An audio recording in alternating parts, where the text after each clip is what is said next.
It was formed in 1991, May of 1991, so we've got about 25 years under our belts now, which is a great feeling. Never expected to last, I guess, that long, but always felt like I'd be playing music somewhere. But to realize 25 years as Third Time Out is pretty special. So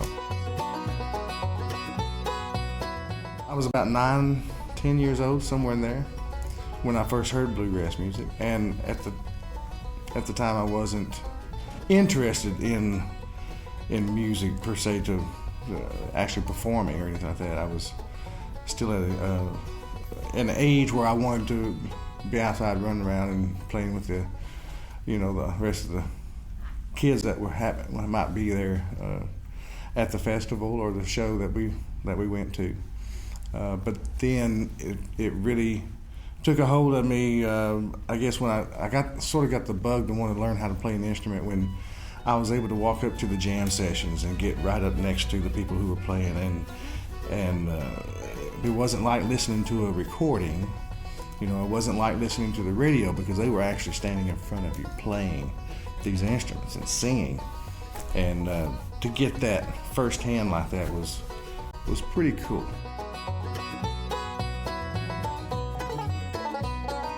After about a year or so of going around to some of these festivals and all that, then I got the bug.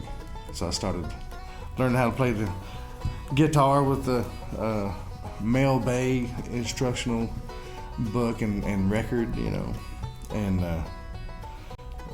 learned about 3 chords on a guitar, and that's where it kind of started right there. One of the first festivals that we ever attended, bluegrass festival, was in Louisiana. I think the guy's name was Dickie Alexander. He was the promoter that put this show on.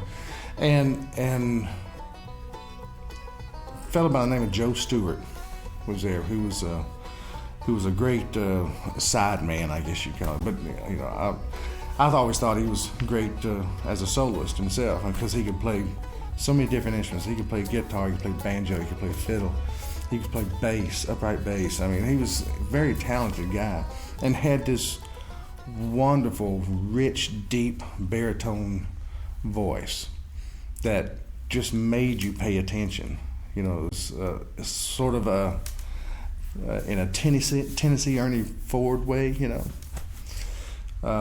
But I remember hearing him sing a song, a gospel song called "The Eastern Gate," and I remember I was at the park and I was running around with all these other kids that we were getting dirty, and like that's what we do when we're that age.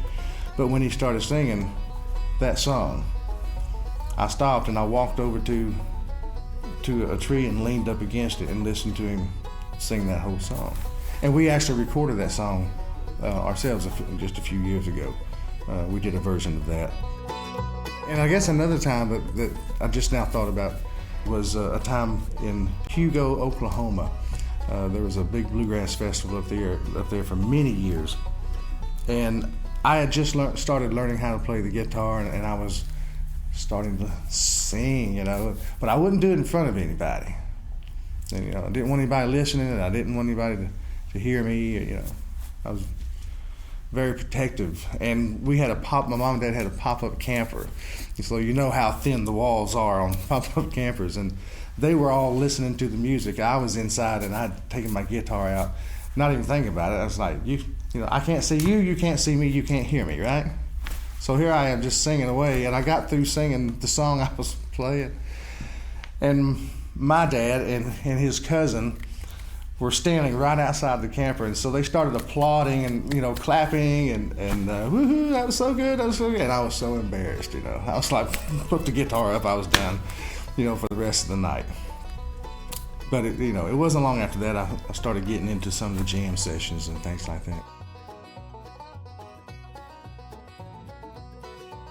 If you've never experienced it, to just give it a try, because it makes you feel good. I think that's what draws us to music, because it touches an emotion or something in us.